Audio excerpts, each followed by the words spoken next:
கர்த்தருடைய பரிசுத்த நாமத்துக்கு மகிமை உண்டாவதாக. இந்த நாட்களிலும் தேவனுடைய வார்த்தையின் மூலமாக கர்த்தர் உங்களோடு கூட இடைபடுவார் என்று சொல்லி நான் விசுவாசிக்கிறேன். மத்தேயு எழுதின சுவிசேஷம் 7ஆம் அதிகாரம் 21வது வசனம். பரலோகத்தில் இருக்கிற என் பிதாவின் சித்தத்தின்படி செய்கிறவனே பரலோக ராஜ்யத்தில் பிரவேசிப்பானே அல்லாமல் என்னை நோக்கி கர்த்தாவே கர்த்தாவே என்று சொல்கிறேன் அதில் பிரவேசிப்பதில்லை என்று சொல்லப்பட்டிருக்கிறதை பார்க்கும். இன்றைக்கி நிறைய பேர் ஜெபம் பண்ணுறாங்க. நிறைய பேர் 12 மணி நேரம், 8 மணி நேரம், 7 மணி நேரம், 3 மணி நேரம் உபவாசம் பண்ணிலாம் என்ன செய்கிறாங்க, ஜெபம் பண்ணுகிறாங்க. அது தேவனுடைய சித்தத்தின்படி இருக்கிறதா என்பதை என்ன செய்யணும், ஆராய்ந்து கொள்ள வேண்டும். ஜெபம் பண்ணுகிறது நல்ல ஒரு காரியம். கண்டிப்பாக என்ன செய்யணும், எல்லாரும் ஜெபம் பண்ண வேண்டும். தேவ சித்தத்தின்படி ஜெபிக்க வேண்டும். தேவனுடைய சித்தத்தின்படி ஜெபிக்க வேண்டும். கர்த்தருடைய ராஜ்யம் கட்டப்படுவதற்கு அந்த ஜெபம் இருக்கிறதா? நம்ம ஜெபிக்கிற ஜெபம் பரலோகத்தில் போய் என்ன செய்யணும், அங்கே போய் என்ன செய்யணும், எட்டணும்ல, அப்படிதானே? பரலோக ராஜ்யத்தில் போய் எட்டணும். யாருடைய ஜெபம் எட்டப்படும் அப்படின்னா, நம்ம சுத்திகரிக்கப்பட்டவங்களாக இருந்து, பரிசுத்தம் உள்ளவங்களாக இருந்து, நம்ம வேதத்தின்படி நடந்து, நம்ம தேவனுடைய பிள்ளையாக இருக்கிற பட்சத்தில் நம்ம ஜெபத்தை கர்த்தர் என்ன செய்வார், கேட்பார். மற்றபடி பாவத்தை அறிக்கை செய்கிற ஜெபத்தை தான் கேட்பார். பாவத்தை மன்னியும் சொல்லி ஒரு துன்மார்க்கம் ஜெபம் பண்ணால் கேட்பார். ஆண்டவரே என்னுடைய அக்கிரமத்தை மன்னியும் சொல்லிட்டு ஒரு பாவி ஜெபம் பண்ணால் கேட்பார். ஆனால் ரட்சிக்கப்பட்ட பிள்ளைகளுடைய ஜெபங்கள் ரொம்ப முக்கியமானது. அபிஷேகம் பெற்ற பிள்ளைகளுடைய ஜெபங்கள் மிகவும் முக்கியமானது. தேவனுடைய ராஜ்யத்தை கட்டுவதற்கு ஏதுவாக நம்முடைய ஜெபங்கள் இருக்க வேண்டும். பரிசுத்த ஆவியானவர் கிரியை நடப்பிப்பதற்கு ஏதுவாக என்ன செய்ய வேண்டும், இருக்க வேண்டும். நம்ம செய்கிற ஜெபங்கள் ஒவ்வொரு காரியமும் அவருக்கு பிரியமானதாக என்ன செய்யணும், இருக்க வேண்டும். இன்னைக்கு ஒரு பெற்றோர்கள் பிள்ளைகள் பெற்றோரிடத்தில் கேட்கும்போது பெற்றோருடைய இருதயம் சந்தோஷப்படுற மாதிரி ஒரு காரியத்தை கேட்டு அவங்க என்ன செய்வாங்க, வாங்கி கொடுத்து விடுகிறதை நம்ம பார்க்குறோம். சில காரியங்களை கேட்கும்போது அவங்க இருதயம் என்ன செய்யும், துக்கப்படுகிறதை நம்ம பார்க்குறோம். இருதயம் என்ன செய்யும், துக்கப்படும். இதை போய் கேட்குறானே, இந்த சின்ன வயசில் நான் எப்படி 3 லட்ச ரூபா பைக்கை நான் எப்படி வாங்கி கொடுக்க முடியும், 1.5 லட்ச ரூபா ஃபோனை நான் எப்படி வாங்கி கொடுக்க முடியும் அப்படின்னு சொல்லி இருதயம் என்ன செய்யும், துக்கப்படும். ஏன்னா அவங்களுக்கு புரியும், இதுக்குள்ள கெப்பாசிட்டி நம்ம குடும்பத்துக்கு இல்லை, அதை ஹேண்டில் பண்ணுற அளவுக்கு பிள்ளைகளுடைய வாழ்க்கை இல்லை என்கிற இந்த காரியம் அவங்களுக்கு புரியும். அதனால தான் அவங்க என்ன செய்யணும், தரதுக்கு விரும்புறதில்லை. இன்றைக்கி நிறைய பேர் இந்த மாதிரி சூழ்நிலையில் தான் கடவுள்கிட்ட கேட்டு கேட்டு மண்டாடி கிடக்கிறாங்க. அதை தாரும் இதை தாரும் அப்படின்னு சொல்லி. நம்ம பேசிக்காக நம்ம சரியாக இருக்கிறோமா, நமக்கு ஒரு 2 மணி நேரம் ஜெபம் பண்ணுற அளவுக்கு நமக்கு தகுதி இருக்குதா, தேவன் பிரியமான காரியங்களை செய்ய முடியுதா, கர்த்தருடைய வார்த்தைகளை குறித்து நம்ம பிரசங்கிக்கிற அளவுக்கு நம்ம இருக்கிறோமா, நம்முடைய வாழ்க்கை எப்படி இருக்குது, நம்ம கான்ஃபிடெண்ட்டாக இருக்கிறோமா, ஜெபிக்கிறோமா. என் வீட்டில் இவ்வளவு குழப்பம் ஏன் வருது அப்படின்னா, தேவனுடைய சித்தம் செஞ்சால் குழப்பம் என்ன செய்யாது, வராது. தேவன் தருகிற சிக்ஷையை சகித்து கொள்வதில்லை நிறைய பேர். தேவன் ஒரு சிக்ஷை பண்ணுறாருன்னா சகித்துக்கொள்ள மனசில், எனக்கு சிக்ஷையே என்ன செய்யக்கூடாது, வரக்கூடாது.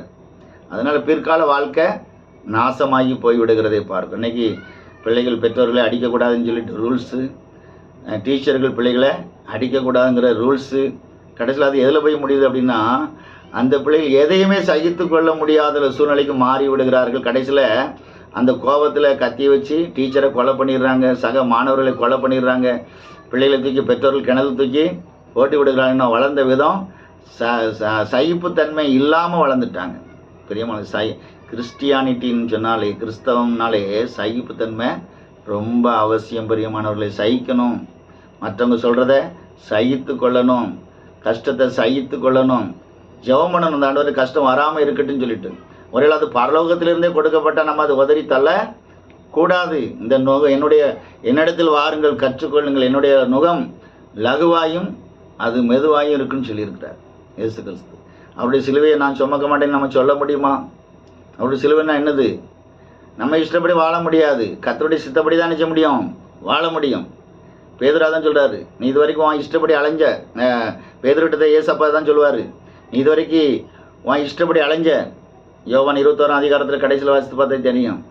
இனிமேல் மற்றவங்க தான் உன்னை நடத்துவாங்க, உன்னை பல இடங்களுக்கு கூப்பிட்டு போவாங்க அப்படின்னு சொன்னார். அல்லேலூயா. அதே மாதிரி தான் நம்ம இஷ்டத்துக்கு என்ன செய்ய முடியாது, வாழ முடியாது. தேவனுடைய பிள்ளைகள் தேவனுடைய சித்தம் செய்வதற்காக அழைக்கப்பட்டிருக்கிறீர்கள்.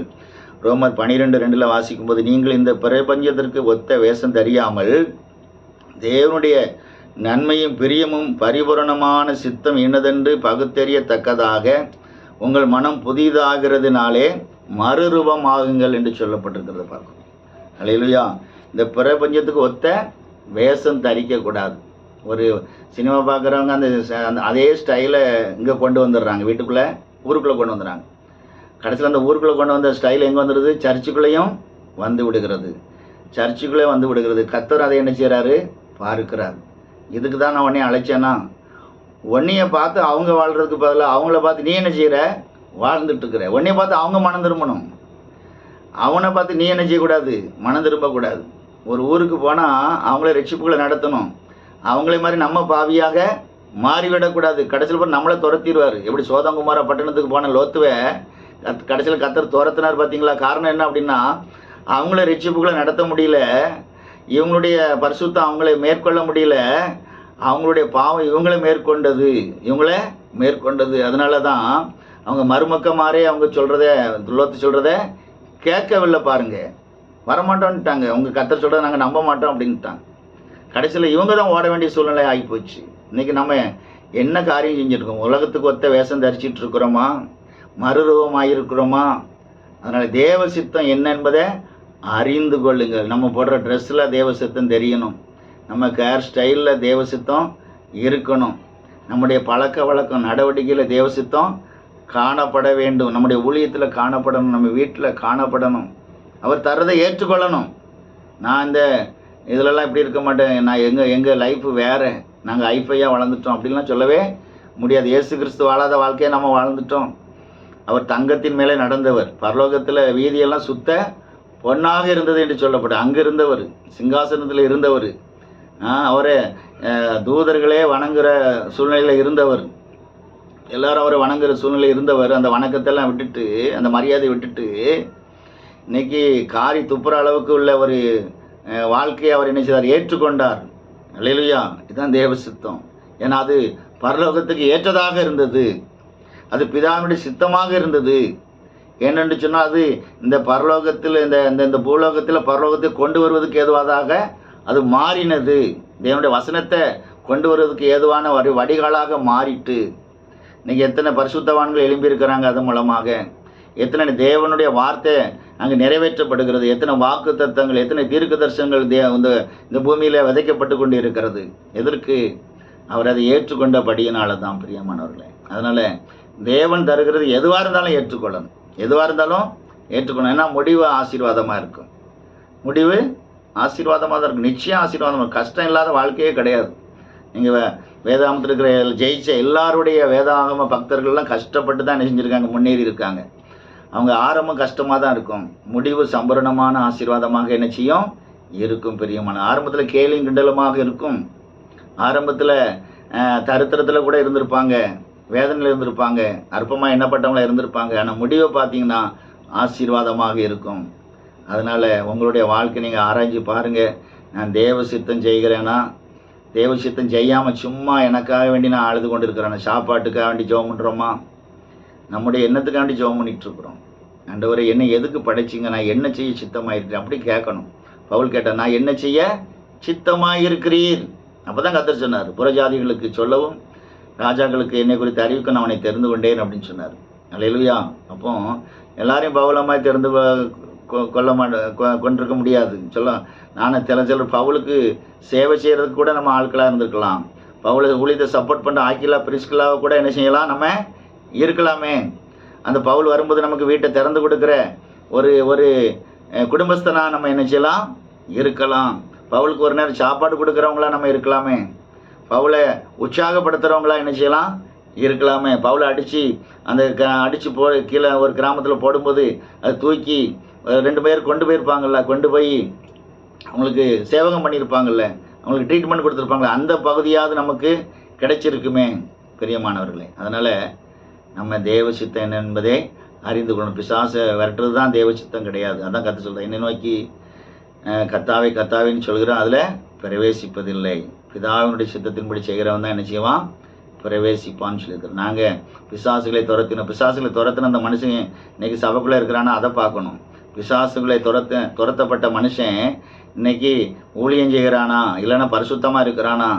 பாருங்கள், அந்த லேகியோன் பிசாசு பிடிச்சவனுடைய வாழ்க்கையில் இருந்த எல்லா பிசாசுகளையும் துரத்தி போட்டார். ஒரு படையே இருந்துச்சான் பாருங்க, துரத்திட்டார். அப்போ அவன் அவர் பின்னால் வர ஆரம்பித்தான்.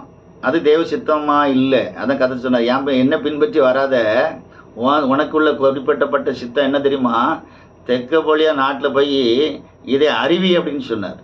அவன் தெற்கபோலியா நாடெங்கும் சுற்றி திரிந்து கர்த்தரை பிரஸ்தாபப்படுத்தினான். அதுதான் தேவ சித்தமாக இருந்துச்சு.